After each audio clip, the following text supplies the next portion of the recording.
update on the elections in November. Well, sorry, the illusion of an election in November, because it is an illusion. It's going to be fixed. And the Reverend Daniel Andrews, which has been in for about 9 years now. And of course, the whole thing's rigged. But we have a couple of independent people going there. We've got to support them, even though it may be a waste of time. So I'm going to show you something from Paul Murray on Sky News. Facts. For God's sake, look at them. This is, if you're a muzzle wearing and a Daniel Andrews supporter, stop now. Don't go any further, because it's not for you. And if we want to continue in that vein, well, you're making the rest of our lives a bloody misery. So, London News, thanks for watching, guys. Please subscribe, support the Common Law Court. Information at the end. Bye for now. Thanks. With an idiot green. Absolutely. So you're going to be, you're going to put the Greens in charge of the real estate market of Australia. You're going to be our landlord. I don't want you as a landlord. I'm not sure you understand the concept of a landlord. I'm not sure you understand the concept of a free market. But anyway, we'll get to all of that very shortly. But first, as always, our focus, cost of living, because that's what's happening in the real world. Remember, there are people amongst us that are brave enough to go into the media to talk about how tough they are doing it. Like families that are literally cutting back on how often they wash their own and their children's clothes because of the costs when it comes to energy. Now, as you know, this is a huge problem for Australians. It's a key issue, particularly in and around power bills that will only get worse. And we know that the people who are in charge of trying to fix the system, well, they're the ones who ruined it at the start. Cue Matt Keane. What we want to see is if there is an opportunity for people to reduce their energy usage, so perhaps not using the dishwasher until you go to bed, that would help. Survey says today, from people on the behalf of those who represent the consumers, stupid little old us, at the very end of this whole rainbow, the ones that have to pay for it all, well, guess what? Consumer confidence in Australia's energy system has exploded. It is falling through the floor. And according to the industry body, barely 1 in 3 people surveyed believe the system was working in their long-term interests. That is extraordinary. That, by the way, has fallen from about 44% of people who thought that just a couple of months ago. And this is, of course, because we are all paying for a system that we are told intermittently may or may not work. That if the I's aren't crossed and the T's aren't crossed and the I's aren't dotted, then we'll end up with blackouts. Again, from this survey, the people responsible, let me read what they had to say about this situation. These results show a collapse in consumer confidence that we saw in June was not a blip, but a serious ongoing concern. Will there be a 2-day conference about this in Canberra? Hell no. That's, of course, a union power grab. Get to that in a second. Consumers' concern has moved from something that is abstract, i.e. ignorable, to something that is extremely real and based in actual increases in actual bills. Again, who's supposed to fix this? Who has the plan, but more importantly, the conch, the controls, the dead man switch? This idiot, Chris Bowen. Do you believe that he is invested in anything to do with your power bills? Or anyone else who flies at the big end of the plane? Remember, politicians in this country will get a guaranteed $600,000 for the 3 years of their term in the lower house. 1.2 million if you happen to be a senator. So, okay, you might turn to your significant other and say, well, geez, Dole, that's gone up a bit. But you don't hurt. The family that is deciding whether or not to wash their kids' clothes, this stuff is huge. Let alone the number of older people who freeze every winter and boil every summer. But who cares? That's an abstract concern. It's, of course, real life and a real concern for normal people. But, of course, there are solutions, and there are solutions that can get us there faster than many of the other plans that are in place. Today, we learned that you could have small modular nuclear reactors up and running by 2030. That's exactly the same time as they expect to have 80-something% of the system working in renewables. Now, the UK, which remember when they held the recent COP event in Glasgow, they are about to see 80% increases in their energy bills, and they have a lot more renewable energy than we do right now. And the situation is now so bad that as they head towards winter, poor people, you know, people who have an abstract concern about power prices, are being told you can go to a library because it will have the heater on if you don't at home. This is madness. Will there be a 2-day conference? No, none of that, of course. 2-day power grab for the unions. As I told you last night, the government themselves have already admitted that they have plans ready to go for immediate action after this summit. Because you see, all of this is just a farce. The deals have already been done. They must pay their masters. Thanks very much for being the Bovril boys for us on the picket lines to create circumstances that mean that it's time to change a government, and thanks for being the standover people working at pre-poll and on election day for us. So what happens? People who represent less than 10% of real workers, not the public servants, they are going to end up getting massive swathes of new power at this summit in the next couple of days. But I'm pleased to say there are a few people starting to catch on. Well done to the Financial Review for having the balls in their editorial to notice that this is what is happening. We don't know what the government's position is going into this summit, but we know they've already made their decisions. They have not pulled the leash at all on the crazy stuff being said by the ACTU or, remember, the AWU, who wants any immigrant worker to be automatically signed up to a union. You've seen the Industrial Relations Minister, Tony Burke, openly talk about how it would be better for gender equality if there was industry-wide bargaining, more power for the union movement. So what do you think they're going to do? But of course, part of this farce is all about political and media management. You see, if you say that the decisions that we reached are all because all these people came into a room, then we have won. But of course, they've already made their decision. Everyone going is just playing their part. Because no doubt, this time next week, we will have heard that the decisions are about to be taken that were already made ages ago. But what about the low bar that Albo was able to set for these things? Imagine if any other Prime Minister was able to say that a meeting of key CEOs, all the states, all the premiers, all getting together, would be able to be successful before it even starts. Look, already I regard it as a success. The fact that you're all here and we're talking about jobs and skills. You're joking? The reason they were there at the press event that you had is because you put out a media release saying Prime Minister will be at insert factory at insert time. That's why they turned up, not because they have a newfound respect for jobs and skills. But then again, this low bar that Albo was able to set for himself and the media clap on, well, of course, remember, what would the media reaction have been if Tony Abbott had invited a black American basketballer to have an opinion about Indigenous issues? Well, of course, he was asked about this question, not at a press conference. He wasn't asked this question at the National Press Club. No, it was in the humble arms of the ABC. The fact is that Shaq's appearance meant that people are talking about it. What? No. Sorry, 2SM. What is this garbage? That if we're talking about it, it's been a success. No. You see, pal, the difference between being the opposition and the government is that opposition is about yap. You can't make any decisions. When you're in government, it's actually about making decisions. And even though we know you've already made the decisions about the Jobs Summit, you want us to pretend that the yap matters. It's a little bit like, I couldn't believe the dog and pony today as well, when Albo was still out there saying, look, we've got to wait for National Cabinet to make a decision about the isolation rules, when, as you know, the South Sydney Rabbitohs were already ticked off days earlier that a decision will be made this week to cut the isolation period from 7 to 5 days. Oh, no, but we have to wait for the show pony meeting for that to take place first. No offence to Bunnies fans, including Chris Smith, who's threatening to walk off at the mere mention of controversy. But again, I repeat, imagine if Scott Morrison had somehow tipped off the Cronulla Sharks about an impending National Cabinet decision that may well advantage his own football team. Could you imagine? You could imagine the 4-part series they'd be doing on Four Corners. Bursting the Cronulla bubble. Quick, give them all the awards now. As for Peter Dutton, he is exactly in the right place where normal people... Now again, it's hard to hear his voice because the people who decide what voices you hear, they're invested in this new mob.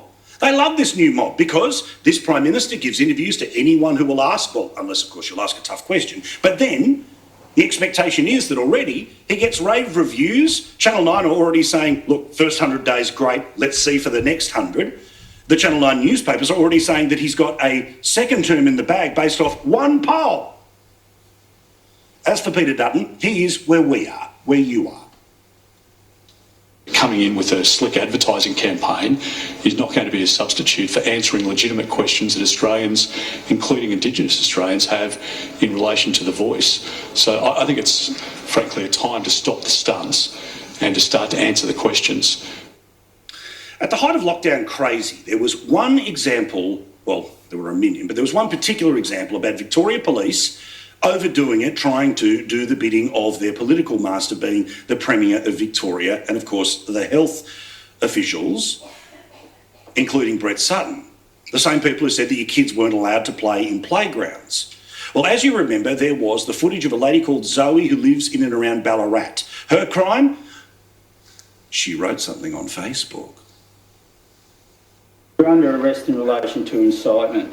Incitement? Yeah. Now, you're not obliged to say or do anything, but anything you say or do may be given evidence. Excuse me, incitement for what? What on earth? Excuse me, what on earth? So just put your phone down. Can you, record this? I'm in my pyjamas. What's this? I have an ultrasound in an hour. Now, regardless of what you thought or said or anything about protests during lockdown, you're right to be able to say something on the internet that wasn't, "I stand with Dan." Shouldn't have been a crime. But of course, at the time, the police, well, they were full of not really apologies. I mean, the optics of arresting someone who's pregnant is terrible. I'd also make this observation. I mean, I've seen the footage and in my assessment, the members have conducted themselves entirely reasonably. Thanks very much for changing the subject, but the actual reality was that you decided to arrest a lady while she was in PJs because she wrote something on Facebook. Now, also, as for the Premier of Victoria, what was his view about one of his own citizens being arrested, handcuffed, for writing something on Facebook? I've not seen the vision. I don't know what, I'm not sure any of us know what she was attempting to incite, allegedly. What I can say, though, is Victoria Police will be out, I think, a bit around noon, if not a bit earlier, and they'll be able to speak to all of those matters. Seriously? Now, you know how this works. Big government says something, police enforce big government, you offer any sort of dissent that isn't Black Lives Matter, you are the problem. Well, this woman, of course, apologised for the Facebook post, but then had to go through 2 years of waiting to work out whether or not she would end up getting a fine, maybe go to jail. I don't know what the potential was going to be when it comes to the charges. But guess what happened today? Today, police dropped the charges. No, who cares anymore? That stuff's over. Hang on, so her life is turned upside down. If you Google her name, that's the footage that comes up. The Premier, the Assistant Police Commissioner, and all those "I stand with Dan" people on Twitter had passed their judgment. Enemy of the state.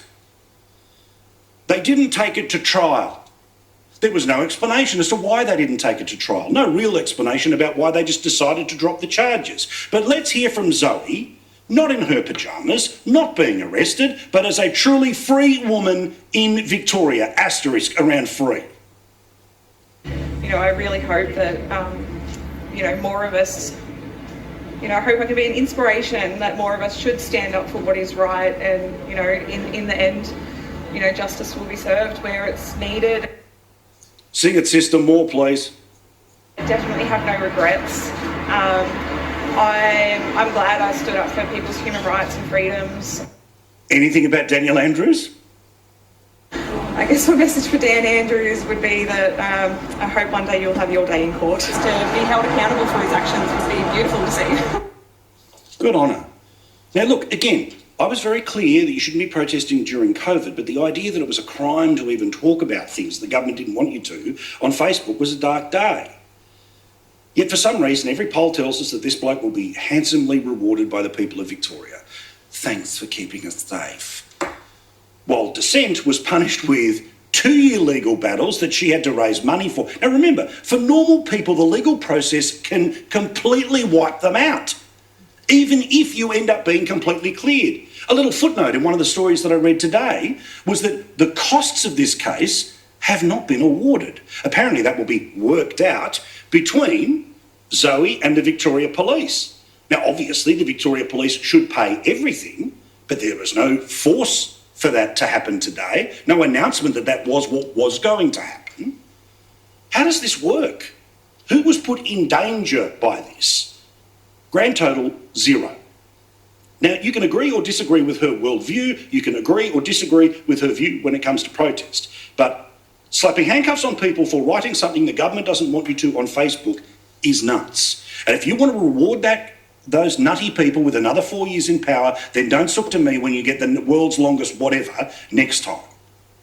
And this, by the way, isn't the only time it's happened. Multiple times. People who went through the system, arrested, charged, fingers waved, I stand with Dan, roll over the top of these people. Guess what ends up happening? Charges disappear, go, gone, dropped, see you later, doesn't matter anymore. Who cares if you're broke or not? Ridiculous. Truly ridiculous.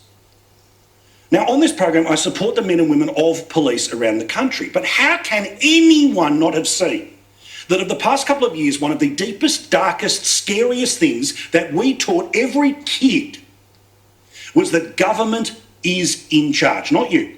You see, prior to those lockdowns in 2020, we all lived under this false assumption you can go where you want, you can do what you want as long as you don't break the law. But remember the reactions of the police, who went way too hard going after people who decided to leave their homes at a time when the fear was that if someone coughed mildly in your direction, you would get the Wu flu. This was a major problem. The fact that the electorate of Victoria doesn't seem that interested in punishing the people responsible for this says something a little bit creepy, frankly, about just how easy it is for big media and big government to get together and just squash any and all opposition. And I don't care if these people now write off to some authority and say, how dare Paul Murray promote this, that and the other. Because while you may stand with Dan and you may win a bigger victory than ever before in November, I stand with the crazy idea that a citizen who wants to say something negative about their government doesn't end up getting arrested for it. Also, as you know, the brand new government, the greatest Prime Minister of all time, just ask anyone in the media or check the polls, is very clear about how lily white they are. I mean, they could wear wedding dresses every day. That's how pure they are when it comes to integrity. I will always act with integrity, I'll always act with honesty, and I will do my best each and every day, whether it be on domestic issues or international issues, including the need to act on climate change to make sure that Australia will have a government that they can be proud of. He's so wonderful, isn't he? Well, of course, part of the lily white new approach to government, greatest of all time, most popular of all time, where rose petals, of course, are just thrown in front of all representatives, be they ministers, staffers or anywhere else, greatest government of all time. Well, they said in July, which last time I checked wasn't last week, that if you are a minister in the incoming government, then you have to get rid of shares. You have to get out of family trusts because, of course, this greater than great, lilia white government could be above all reproach. Well, you see, after July, there's a thing called August, and we're almost in September. So these people, of course, who were appointed to the ministries are the best and brightest of the Labor Party, the geniuses amongst our political system who are given power to write the laws and fill out the regulations under which we must live. But apparently 3 of them couldn't be asked actually following the rules of the greatest Prime Minister of all time. Andrew Cornell had a great story today that 3 of them, not 1, 3 of them, have a few little issues with, the odd share here or there. The Minister for Regional Development, Local Government and the Territories, Kristy McBain, had 7 shareholdings that in recent months she transferred to her husband. Ms McBain says she did this after the election. The second case is that of the Assistant Minister for Trade and Assistant Minister of Manufacturing, Tim Ayres. Mr Ayres earlier this month declared on his Parliament register that he had shares in ResMed and Cochlear. My understanding is that he obtained these during his work at the AMWU. Ayres says today he is going to divest himself of the shares, but says it takes time. The office of Bill Short Nash, who this month declared to Parliament he had shares in the Murrumbeena East Melbourne Community Financial Services Limited, has also told me he is looking to divest himself from the shares he has. It's so hard to sell those shares. I mean, if only there were stockbrokers or websites or a mate down the pub, you might be able to divest one of these two things. But nothing to see your greatest government of all time. And speaking of, I mean, like, so, okay, the government's up here. Well, like right up here, like so amazing that you can't even see how high I've got my hand. Of course, the Tiffany Teals. These people are amazing. These are the people that are just better than us. I mean, let's just be factual, right? I mean, if you're reading back to the court the transcript of this editorial, I mean it. They're better than us. And a perfect example is the member for North Sydney that we told you about last night has a few shares in fossil fuel companies. Now, she's allowed to do so, but aren't they the bad guys? Well, of course, she's been able to turn around and somehow gaslight us, intentional pun there, is that to turn around and say, well, the reason I have these shares is because I'm trying to bring them down from within, you see. Now, she might have one share, two, fine, okay, not a lot of money being made here. But if you actually have a look at the performance of these stocks over the past 12 months, Viva Energy is up 35%. So if she has more than one share, maybe a little cash. What about on Beach Energy? Oh, they're up 63%. Kenny, I'm going to start with you here about Zoe Bula, this lady who, at the height of lockdowns, the height of the I Stand With Dan, God forbid, said something against the government. She ends up getting arrested, goes through a 2-year court process, all the stress that comes with that. Then the police drop the charges at the last minute and no one even knows who has to pay for this nonsense. I think you're missing the bright side here, mate. I think you're missing the inspirational side of this story, the better angels of human nature that came to the fore during Zoe's trial at the hands of the Victorian police and law enforcement agencies. The political organisations who claim to stand for freedom, like the Australian Labor Party, the Liberal Party of Australia, the Nationals, the Greens, those organisations charged with protecting freedom and human rights, like the Australian Human Rights Commission, those media organisations who stand up for liberty and freedom across the world, the Australian Journalists Association, or the MEAA as they're called now, the public broadcasters, the ABC, the SBS, Amnesty International, some of the major church charities. It was just a raucous, wasn't it? You could not pick up a newspaper or switch on a radio or television station to hear these people standing up for human rights and basic liberties in this country. They were shameful. They were shameful. They remain silent. No one has stood up for basic rights in this country. The way all these people stood aside and went with big government, went with big media, went with fear and hysteria and the crushing of liberties in this country is a really salient warning to all of us in this country about the limits of freedom, about the limits of personal liberties, and how many people and major organisations just stepped aside and allowed people, ordinary, mainstream, powerless people to be trampled on by the state. It's frightening, mate. Well, and it's frightening how easily people acquiesce to all of this, right? Another example of it is what's happening with the power system right now. Chris Smith, which is, again, people are, it's not an existential threat, it's a real one, and people know it right now. But again, if you're at the front end of the bus, you don't care. If you're one of the people that'll be there, you know, holding hands and high-fiving and kumbaya-ing and smoking the peace pipe, or maybe something different, it is the ACT. Then on the weekend, they're not going to care. Because one of the reasons is we have an immature media that doesn't ask all the right questions. Are we asking questions of school children? Are we asking questions of teachers about what they know the science tells us about what we can achieve with renewables? We don't ask those questions because we just go with the flow. Can I just skip back to Zoe? Of course. I think she's not an influencer, the last I checked. How can she incite anyone on Facebook? She should take this further. Now, she enunciated beautifully this afternoon, but I think she should now get a really good lawyer and sue the pants off Victoria Police. That's what I'd like to see. But back on your, does it really surprise you that we had the energy regulator over the weekend suggest, well, we now fear that we're coming into another period of time where some of these power stations are now breaking down again, and we fear for blackouts and brownouts. That's the latest on our newfound energy security. This is why people have no trust in the grid. Yeah, I mean, again, Steve Price isn't, and we spoke earlier today. They say, oh no, we're the Greens, we're in charge.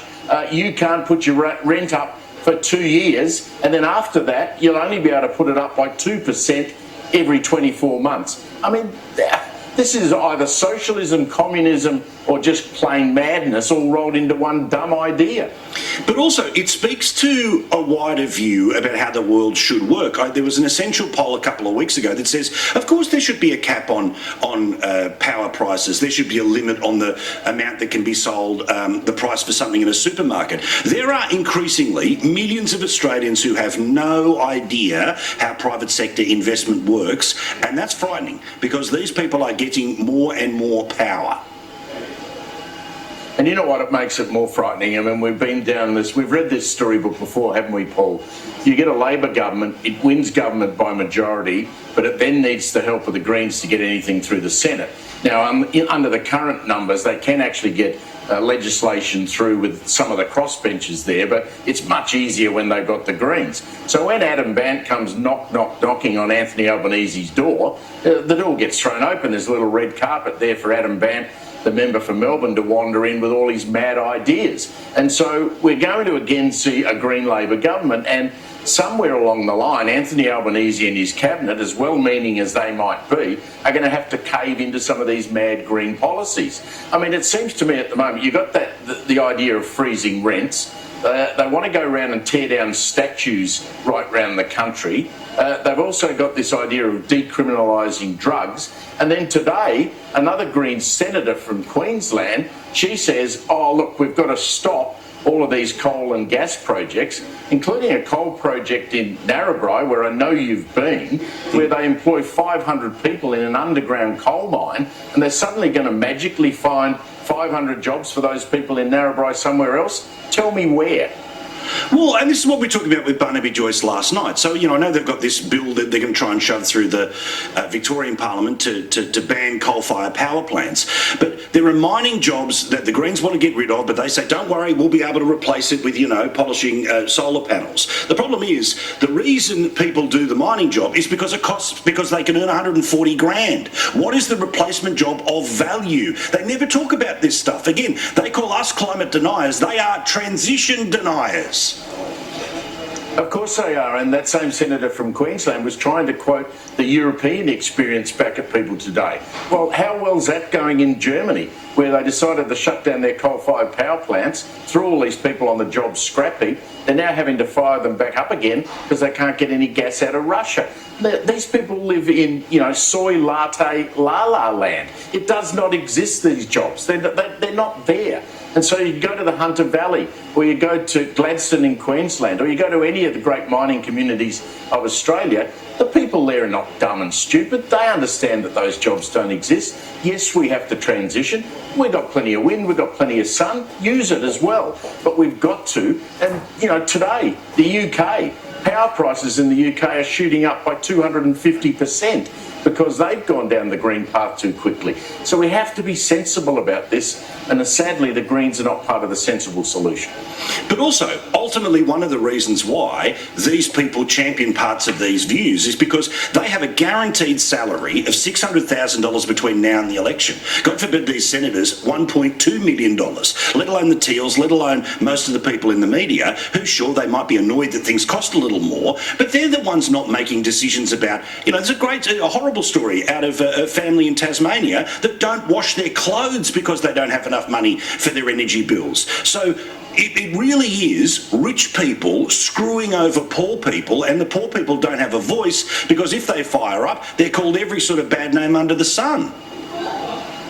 And all these Greens candidates and Teal candidates, where are they elected? They're elected in inner city seats, mainly in Brisbane, Melbourne and Sydney, where they don't have to worry about where their electricity's coming from. They just presume it comes out of a plug in the wall, and they think it's going to be there forever no matter how you generate it. I mean, the problem is it's not going to be like that. And as I use that UK example, Paul, they've got businesses over there. Hotels are going to shut over winter because they can't afford to actually heat the rooms of the hotel they own. Fish and chip shop, power bill going from £90,000 to £150,000. That's real money, and it's happening right now. We have our head in the sand if we ignore the experiences of what goes on overseas. We have to just be sure that we don't go down the same track, because we'll be in exactly the same problem that they're in right now. Comedy. Has there ever in Australian politics been a funnier scene than the one I'm about to show you? Pure comedy gold. The best jokes, of course, as everyone from Monty Python to Dame Edna has always known, combines a visual sense of the absurd along with a ridiculously implausible script. Take it away, Albo. And here he is. Hey, how are you? How you going? Good to see you. Hello, Australia. Nice to see you. Hello. How are you? I'm well, thank you. Nice to see you. I'm here in your country. Whatever you need from me, you just let me know. Fantastic. Appreciate Thank you you. guys. Congratulations to you guys. And everyone knows Shaq loves Australia. All right? Awesome. All right, I'll see you soon. That's right. Have a good time. Yeah, yes, man. All right. I need that government clearance, too. That'll be done. That's too good. Oh dear, where do we begin? Well, as became immediately crystal clear, the only reason Albo invited a 7-foot black basketballer onto the prime ministerial court was because, well, he's black. But hang on, I thought to myself as I was watching our Prime Minister prostrate himself before multi-millionaire and points bet spokesman Shaquille O'Neal. I'm sure I've seen this gag about a puny little nerdy white guy and a cool black guy somewhere before.